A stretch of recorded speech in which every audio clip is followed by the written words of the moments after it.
दोस्तों नमस्ते, प्रणाम, हर हर महादेव, राधे राधे। आप सबके स्वागत करती हूँ अपना यूट्यूब चैनल में। दोस्तों तो आज मैं बहुत ही छोटा सा प्यारा सा एक गीत लेकर आई हूँ। आप लोग बने रहिएगा इस गीत को सुनने के लिए। दोस्तों बहुत अच्छा लगेगा, झूमर है गीत है दोस्तों।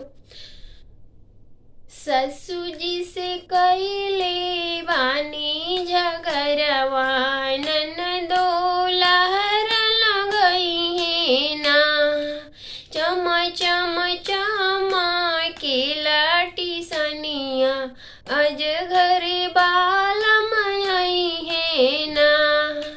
चम चम के लाटी सनिया, अज घर बाल मई है ना।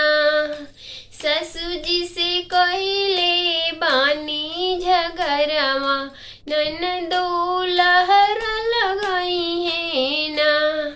ससु जी से कइले बानी झगड़वा, ननदो लहर लगाई है ना। पियाऊ सोची है ना समझिए, जन पर चकुआ चलाई है ना। पियाऊ बूझी है ना समझिए, जन पर चकुआ चलाई है ना। चम चम के लाटी सनिया, अज घर बाल मई है ना। ससु जी से कइले बानी झगड़वा, ननदो लहर लगाई है ना। गोती जी से कइले बानी झगड़वा, ननदो झगड़ा लगाई है ना।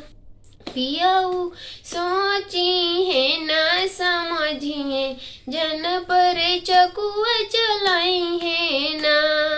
चम चम के लाटी सनिया, अज घर बाल मई है ना।